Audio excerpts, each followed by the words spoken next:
Dinding es di pegunungan Skolts akhirnya mencair sepenuhnya. Pertahanan dengan pasukan yang ada sekarang tidak akan cukup. Itulah sebabnya Yang Mulia Kaisar meminta bantuan Anda, Tuan Kais.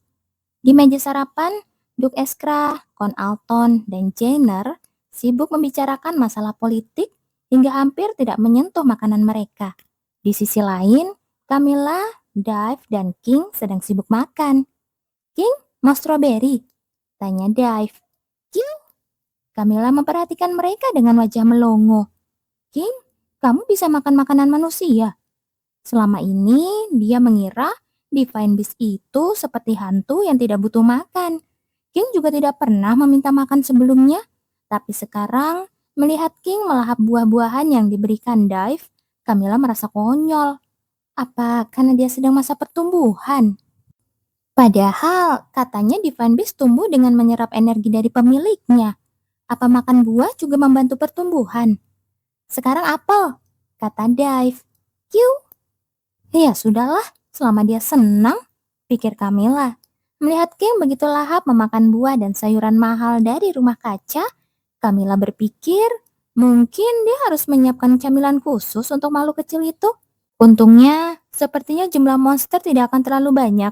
Tidak seperti dulu, kemungkinan hanya monster yang tahan dingin yang bisa bertahan hidup. Walaupun jumlahnya sudah berkurang, satu saja dari mereka turun ke pemukiman warga, tempat itu akan langsung rata dengan tanah. Anda benar, ketiganya masih asik melanjutkan diskusi dengan topik yang sama. Pegunungan Skolts ya? Camilla pernah mendengar nama itu. Tempat itu selalu disebut-sebut jika bicara tentang Kekaisaran Gracia. Selain medannya yang ekstrim, tempat itu sangat terkenal karena alasan lain. Mendengar gumaman Camilla, pandangan ketiga pria itu serentak tertuju padanya. Tempat itu dijuluki sebagai surga monster. Jenner menjawab rasa penasaran Camilla dengan ramah. Tapi dulu saat iklim berubah, terbentuk dinding es raksasa di sekitar pegunungan Skolts. Camilla mengangguk karena dia juga tahu soal itu. Berkat dinding es itu, monster-monster tersebut tidak bisa keluar, sehingga wilayah sekitarnya aman selama ini. Tapi tunggu dulu, dinding es? Masalahnya, dinding es itu sekarang sedang mencair dengan cepat. Apa mungkin karena cuacanya? Tepat sekali. Ini adalah hal yang sama sekali tidak terpikirkan oleh Camilla sebelumnya. Ternyata, kemarahan Raja Roh musim dingin yang akhirnya mereda dan membawa musim semi, malah membawa dampak seperti ini. Aku benar-benar penasaran, kenapa ya cuaca tiba-tiba jadi hangat begini? Jenner melanjutkan bicaranya tanpa melepaskan pandangan dari Camilla. Kamu tidak penasaran juga? Itu kan hal yang ajaib, jawab Camilla singkat. Hanya itu? Lalu memangnya harus ada apa lagi? Entahlah, karena perasaanku terus bilang, pasti ada sesuatu di balik semua ini. Bajingan ini, apa dia benar-benar tahu sesuatu? Kenapa dia bicara begitu sambil menatapku terus? Karena itulah, Jenner kembali memasang senyum lembut khasnya. Bolehkah aku meminta bantuanmu? Bantuanku? Lebih tepatnya bukan bantuanmu, tapi bantuan Divine Beast itu. Pandangan Jenner beralih ke King. Camilla pun ikut menoleh. King yang masih mengunyah potongan apel menatap Camilla seolah bertanya, ada apa? Di literatur disebutkan, dulu Divine Beast sering membantu membasmi monster. Camilla ingat pernah membaca itu di buku. Dulu, sebelum Kekaisaran Gracia tertutup salju, Divine Beast pernah dikirim ke pegunungan Skolts untuk membantu pembasmian monster sebagai bentuk kerjasama. Kebetulan, ada Divine Beast tepat di depan mata kita sekarang. Senyum Jenner semakin lebar membentuk lengkungan yang indah. Ditolak. Namun jawaban atas usulan Jenner tidak datang dari Camilla, melainkan dari sisi lain. Apa yang bisa dilakukan oleh makhluk sekecil kacang itu? Duke Eskra langsung menggeleng, merasa usulan itu tidak perlu didengar lebih lanjut. Walaupun kecil dia tetap Divine Beast, Tuan. Kudengar kekuatannya paling besar saat melawan makhluk dengan energi jahat atau monster. Bukankah tidak ada salahnya dicoba? Dahi Duke Eskra semakin berkerut dalam. Menggunakan Divine Beast tanpa izin dari Duke Sorpel bisa memicu masalah diplomatik antar negara. Kalau soal itu, bukankah Camilla tinggal meminta izin saja? Lagi pula, Divine Beast tidak akan mengikuti sembarang orang. Aku tahu, itu artinya jika kita membawa Divine Beast itu, Camilla juga harus ikut pergi ke sana. Sepertinya memang begitu. Karena itulah, jawabannya tidak boleh. Duk Eskra mengakhiri perdebatan dengan nada tegas yang tidak menerima bantahan lagi. Akhirnya, Jenner tidak lagi mengungkit soal Divine Beast. Dia tahu betul watak Duk Eskra yang sekali menetapkan keputusan tidak akan pernah berubah. Andai saja musim tidak berubah, hal seperti ini tidak akan terjadi. Astaga, kenapa sih dia terus bicara begitu sambil menatapku? Semoga saja tidak ada korban jiwa yang besar. Aku tidak merasa bersalah. Datangnya musim semi kan bukan salahku.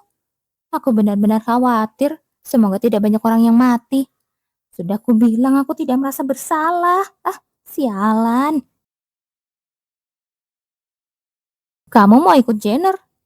Iya, Jenner telah ditunjuk untuk memimpin pasukan bantuan ke Pegunungan Skolts. Meski Jenner baru saja kembali ke rumah, dia harus segera pergi lagi. Namun sekarang bukan waktunya untuk mengeluh, karena situasi di Pegunungan Skolts benar-benar di ujung tanduk. Begitu monster-monster yang selama ini terperangkap di balik dinding es keluar, bencana besar hanya tinggal menunggu waktu. Kenapa? Tanya Duk Eskra. Sepertinya aku tidak akan bisa tidur nyenyak kalau tidak ikut, jawab Camilla. Apa? Padahal Camilla serius. Melihat dahi Duk yang berkerut dalam karena mengira dia sedang bercanda, Camilla segera menunjuk King. Dia yang mau pergi. Yuk! King yang sedang asik bermain bola sebesar tubuhnya di lantai, mendongak dengan tatapan bingung seolah bertanya. Memangnya aku bilang begitu? Seperti kata Jenner, mungkin dia bisa membantu? Tambah Camilla. Ini bukan urusan yang harus kau cemaskan. Duk menghempaskan dokumen di tangannya ke meja, lalu memijat pelipisnya. Wajahnya tampak sangat kelelahan. Mungkinkah dia bergadang lagi semalam? Camilla merogoh tas kecilnya dan meletakkan sesuatu di depan Duk. Sebuah permen. Saat lelah, asupan gula adalah yang terbaik. Dulu saat masih sibuk sebagai selebriti, Camilla lebih sering makan permen daripada nasi. Kebiasaan itu terbawa sampai sekarang. Dia selalu membawa beberapa butir permen di tasnya. Duk menatap permen itu, lalu menatap Camilla dengan bingung. Akhirnya dia terkekeh kecil. Tetap saja, permohonanmu ditolak. Pokoknya aku tetap pergi. Camilla? Eh? Iya? Camilla tertegun sejenak. Ini pertama kalinya pria itu memanggil namanya seperti itu. Ada perasaan aneh yang tiba-tiba menyelimutinya. Tempat itu berbahaya. Aku tahu, tapi kau tetap ingin pergi. Mungkin saja kami bisa membantu. Camilla mengulangi perkataannya. Sejujurnya, Camilla sendiri tidak yakin. Dia tidak terlalu berharap banyak. Meski katanya Divine Beast sangat kuat melawan monster, King yang belum tumbuh dewasa sepertinya tidak akan banyak membantu. Hanya saja dia merasa tidak tenang. Ada sesuatu yang mengganjal. Bagaimanapun, ini juga sedikit tanggung jawabku. Jika dia tidak ikut campur, wilayah ini akan tetap musim dingin dan dinding es tidak akan pernah mencair. Musim semi memang hal yang baik, tapi dia merasa bertanggung jawab jika ada orang yang menjadi korban karenanya. Terlebih lagi, dia dan keluarga Sorpel mendapatkan keuntungan besar secara bisnis dari perubahan musim ini. Dan juga Jenner. Dia merasa perlu menyelidiki pria itu. Apakah kata-kata Jenner kepadanya hanya sekedar bicara atau dia memang tahu sesuatu? Lebih baik memastikannya langsung daripada terus merasa was-was dan dihantui mimpi buruk. Camilla paling benci memikirkan sesuatu terlalu lama. Aku tidak berniat ikut bertarung kok, ujar Camilla. Tidak ada juga yang mengharapkanmu melakukan itu. Balas Duke dengan ekspresi tercengang. Paman ini meremehkanku ya? Aku ini cukup jago pakai pedang.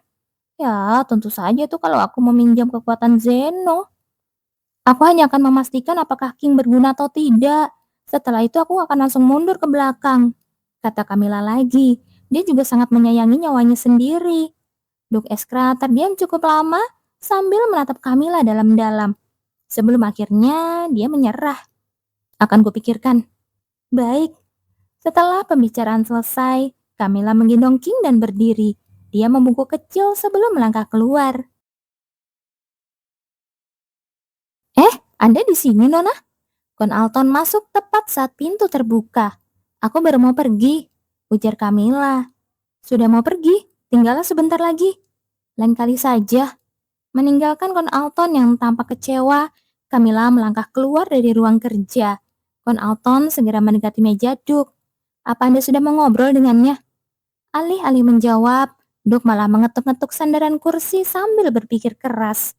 Selama Camilla bersama Jenner, harusnya tidak akan berbahaya. Tapi, apa lebih baik aku ikut saja ya? Ikut? Kemana? Saya tidak tahu apa yang Anda bicarakan, tapi saya tidak setuju. Pekerjaan Anda sedang menumpuk setinggi gunung. Anda mau pergi kemana? Ke pegunungan, Scott. Duk menoleh dan ekspresinya seketika membeku. Kamu sedang makan apa? Hah?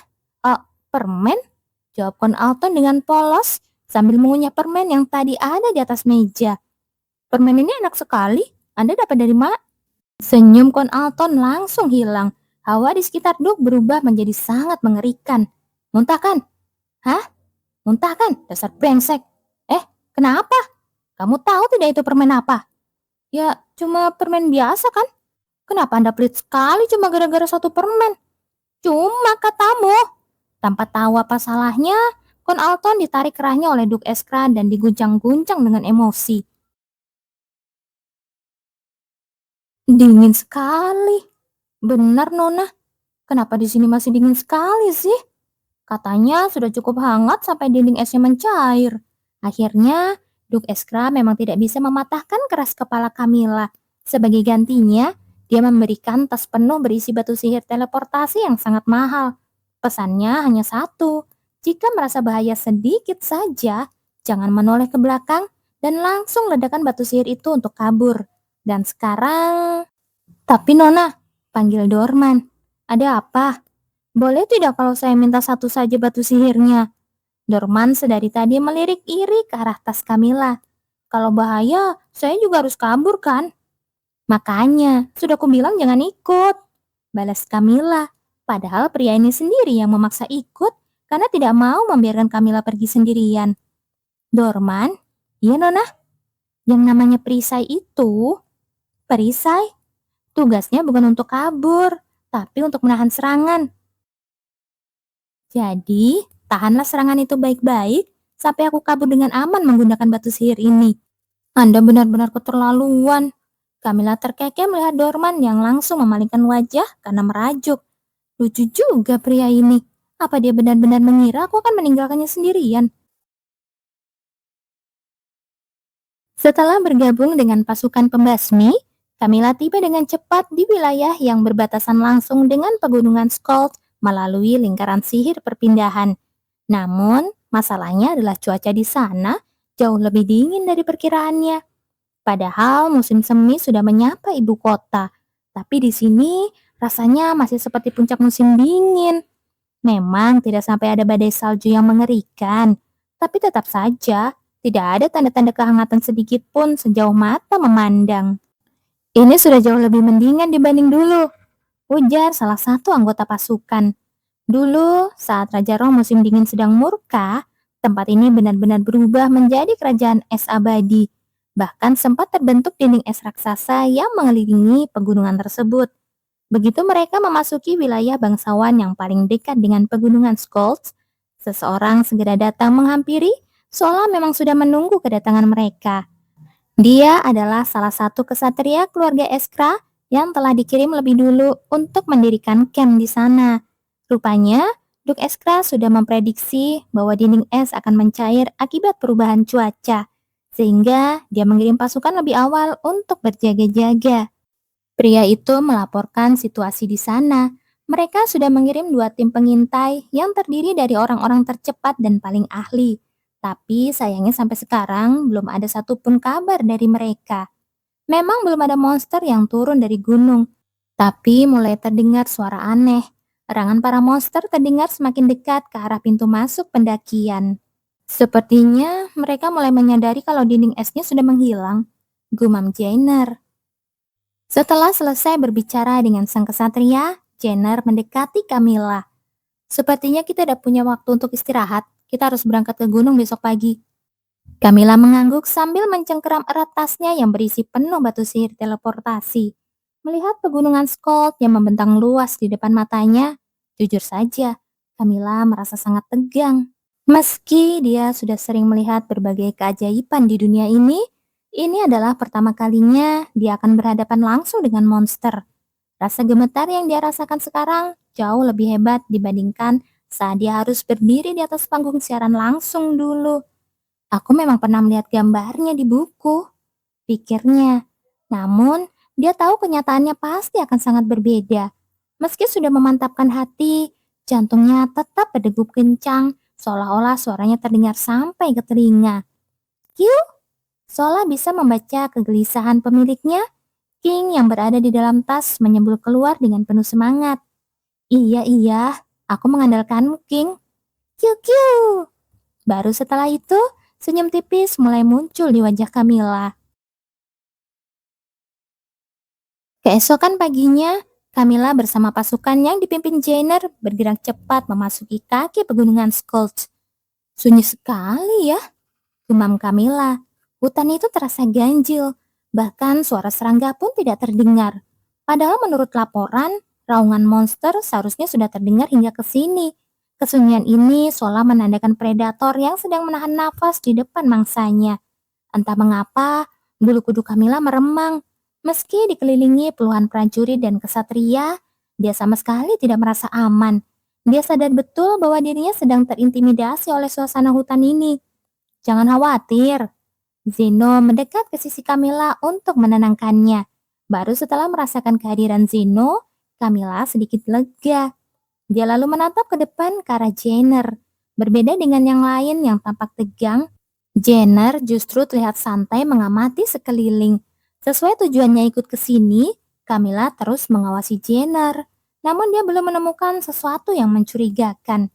Jenner selalu ramah pada orang-orang dan sangat dipercaya oleh para kesatria. Saat Camilla mencoba bertanya pada orang lain tentang Jenner, pujian yang ia terima selalu seragam. Beliau adalah satu-satunya orang yang berani kupercayakan punggungku saat bertarung. Kemanapun beliau pergi, aku akan mengikutinya. Rasanya seperti sedang berbicara dengan pengikut sekte sesat. Melihat tatapan mereka yang penuh pengabdian tanpa keraguan, Camilla merasa sungkan untuk bertanya lebih jauh. Sepertinya kita harus masuk lebih dalam lagi. Jenner mendekati Camilla. Jangan terlalu cemas, segalanya akan baik-baik saja. Tidak usah khawatirkan aku. Kalau situasi jadi berbahaya, aku akan langsung kabur tanpa menoleh ke belakang. Balas Camilla sambil menggoyangkan tas berisi batu sihir teleportasinya. Jenner tertawa kecil, menepuk bahu Camilla, lalu kembali ke posisinya. Apa waktu itu dia benar-benar cuma bercanda? Camilla terus menatap punggung Jenner. Apakah perkataannya tempo hari benar-benar tidak punya maksud terselubung? Menyebalkan sekali, gumamnya. Rasanya dia ingin bertanya langsung saja apa yang pria itu ketahui. Menahan rasa penasaran seperti ini benar-benar bukan gayanya. Tiba-tiba, langkah semua orang terhenti. Ledakan keras dan getaran hebat terasa bersamaan. Tanah bergetar, seolah terjadi gempa bumi. Dan suara itu semakin mendekat. Semua ke posisi. Perintah Jenner di tengah kepanikan. Para prajurit segera menghunus pedang dan bersiaga. Tak lama kemudian, sosok di balik langkah berat itu muncul. Camilla ternganga. Gila, besar sekali.